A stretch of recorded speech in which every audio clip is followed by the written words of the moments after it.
Hello beer tubers and welcome to another beer review with me, Peter, the master of hoppage. Today checking out some more West Coast IPA that I got on Beer Jump. So thanks a ton to Beer Jump for the beer. They sent along a few beers from this brewery. This is from 8-Bit Brewing. I already had their Ghost of Tsushima, which was a very nice hazy IPA, a reference to Ghost of Tsushima, the video game.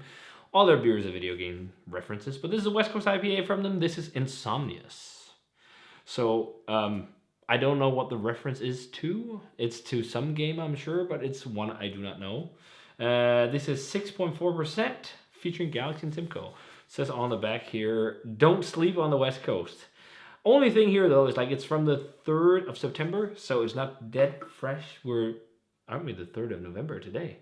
I think so. So, September, October, yeah, 2 months old. But we'll see, if it's been kept cold, often it can hold up. So, pours not crystal clear, lightly hazy golden yellow color. It ain't the clearest West Coast IPA around. Usually they're a little bit clearer, at least some of them. But, as long as it tastes like a West Coaster. White head on there. Let's check out the aroma. Nice. It's very citric, lemony. It smells a bit kind of like a new school West Coast IPA because there's not like so much grapefruit and pithiness and whatnot. It's more soft and fruity. Maybe a touch of a resiny vibe, and I'm definitely getting a little bit of maybe just a touch of resiness from Galaxy, but I actually think Galaxy also plays in with some of that kind of like melon character. It's just not like really juicy. It's almost like it's underripe just because there isn't really the same ester profile to support it as in a New England IPA. But it smells quite nice. It's just not like exploding out of the glass, but that's probably due to the 2 months of age. But otherwise, it smells pretty good. So let's give it a taste, guys. Cheers. And thanks to Beer Jim for the beer.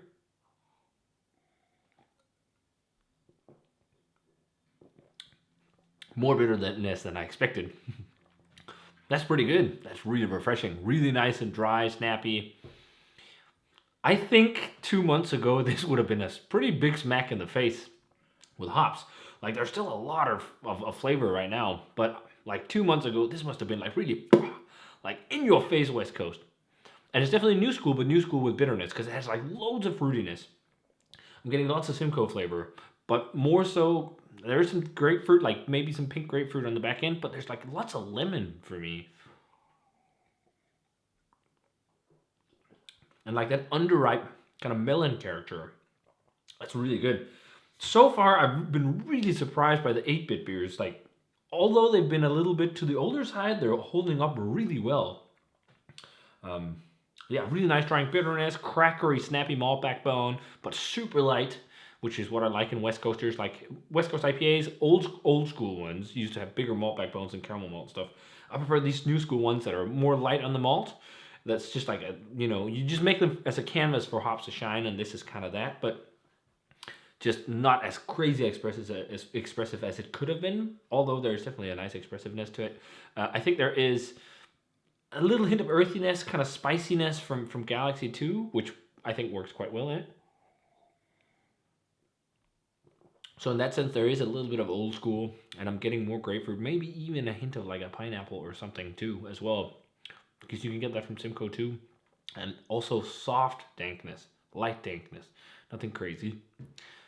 I think this is really good. For 2 months, this is a fucking great IPA, really. Like, I'm pretty impressed how it's holding up. And, the more I'm drinking it, the more I'm actually digging it. Like, I think this must have been very hop saturated when it was really fresh. Super clean, crisp, bitter. Probably like 70 IBUs, I'd guess.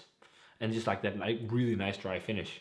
Like, beers like this, man, more people should do them again in Europe. Like, it's slowly coming, it seems, but it's just so refreshing and quaffable. I think I enjoy this as much as a Ghost of Tsushima, actually. I'm going to go straight 90. I mean, for a 2-month-old West Coast IPA, this is holding up really well. And I think it just has some really nice kind of new school, but slightly old school flavors as well. Quite enjoyable.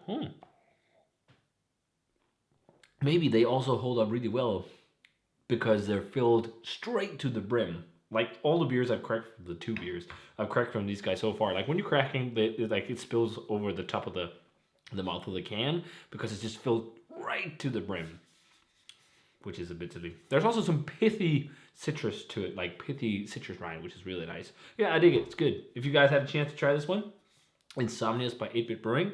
Let me know what you thought of it. You can get this one on Beer so check them out. Link for the shop is down below. And thanks to Beer for the beer. And as always, remember to comment, subscribe, check out the Facebook fan page and Twitter and Instagram. Give this video a thumbs up if you enjoyed it. Ring the bell for future notifications about videos.